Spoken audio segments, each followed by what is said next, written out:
নমস্কার, নতুন একটি ভিডিওতে সকলকে স্বাগতম। তো বন্ধুরা, আজকে শূন্যপদ আমাদের এখানে কিন্তু পশ্চিমবঙ্গে খুবই কম প্রাইমারির জন্য।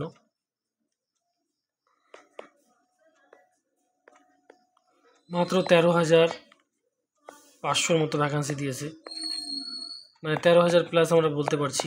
কিন্তু এই এত কম শূন্যপদ, যেখানে ক্যান্ডিডেট রয়েছে ধরো আমাদের প্রায় 50,000 প্লাস, সেখানে এত কম ভ্যাকান্সিতে কিন্তু কিচ্ছু হবে না।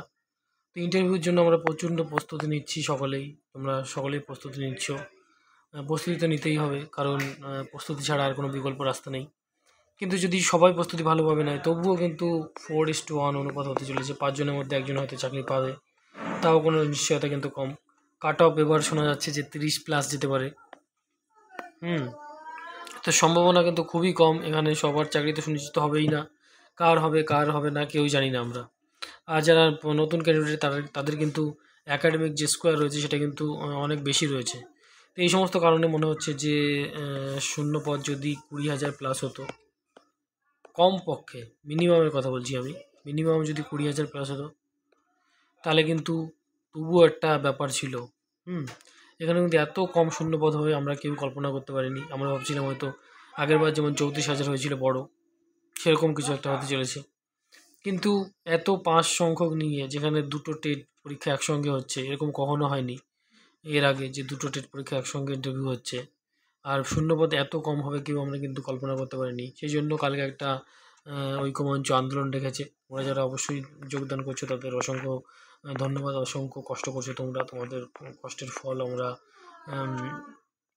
পাবে বলে আশা করছি। আর তোমাদের কষ্টের যে দাম সেটা কেউই দিতে পারবে না, তোমরাই জানো কত কষ্ট করছো। তো তবুও সেই প্রস্তুতির পাশাপাশি এটাই মনে হচ্ছে যে শূন্যপদ একটু যদি বেশি হতো, তাহলে কিন্তু আমরা সকলেই চাকরিটা সুনিশ্চিত হতো বলে, সকলের হতো না তবুও কিন্তু বেশি পরিমাণ মেজরিটির হতো। আর যাদের পুরনো স্টুডেন্ট, তাদের একাডেমিক স্কোরটা এত কম রয়েছে যে তারা কিন্তু প্রচণ্ড চিন্তায় রয়েছে।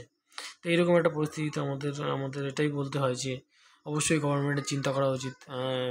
আমাদের যে মুখ্যমন্ত্রী রয়েছেন বা শিক্ষামন্ত্রী রয়েছেন বা পর্ষদ সভাপতি রয়েছেন, তাদেরকে সকলেরই চিন্তা করা উচিত যে কমপক্ষে সেটা 25,000 প্লাস যেন শূন্যপদ হয়।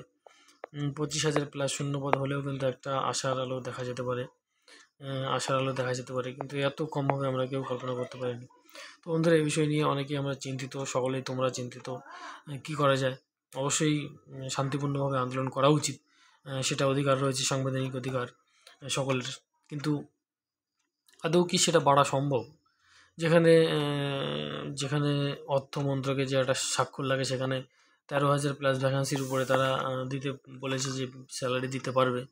আর সেখানে নতুন করে আবার যদি বাড়ানোর চেষ্টা করা হয়, সেটা আসলেই মান্যতা পাবে কি না। আবার এটাও করতে গেলে অনেকটা সময় দরকার, সেই সময়ের মধ্যে আবার 2026-এর আগে নিয়োগটা করতে পারবে কি না, সেগুলো অনেকগুলো কিন্তু প্রশ্ন আমাদের সামনে রয়েছে, যেটার কোনো সমাধান আমরা কবে হবে সেটা আমরা বলতেও পারছি না, আর কী হবে আমরা সেটাও জানি না। কিন্তু এগুলো প্রশ্ন মানুষের মনের মধ্যে রয়েছে, আমাদের মনের মধ্যে রয়েছে, যে আদৌ কি সেটা বাড়বে? যদি বাড়ে তো কতদিন নাগাদ বাড়বে? ভোটের আগে কি সেটা পুরোপুরি নিয়োগ কমপ্লিট হবে? আর কবে নাগাদ ফর্ম ফিল আপ করাতে পারে? আজকে অক্টোবরে 15 হয়ে গেল। 15 হয়ে গেল মানে এখন আর কতদিন আর সময় আছে? বেশি সময় নেই। তো এর মধ্যে সমস্ত কিছু কমপ্লিট করানো। আর শোনা যাচ্ছে যে স্টেট লেভেল যে সেটা হবে, মানে কাউন্সিলিং।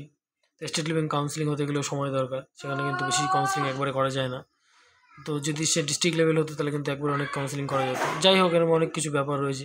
এই সমস্ত প্রশ্ন কিন্তু মানুষের মধ্যে ঘুরপাক খাচ্ছে, আমাদের মনে ঘুরপাক খাচ্ছে, সমস্ত ক্যান্ডিডেটের মনেই ঘুরপাক খাচ্ছে। কিন্তু কী হবে সেটা আমরা কল্পনার মধ্যে রয়েছি। তোমরা অবশ্যই কমেন্ট করে জানাও কী করা উচিত, কী করলে ভালো হয়। দেখা হচ্ছে নেক্সট ভিডিওতে। ততক্ষণের জন্য বাই বাই, টাটা, ধন্যবাদ।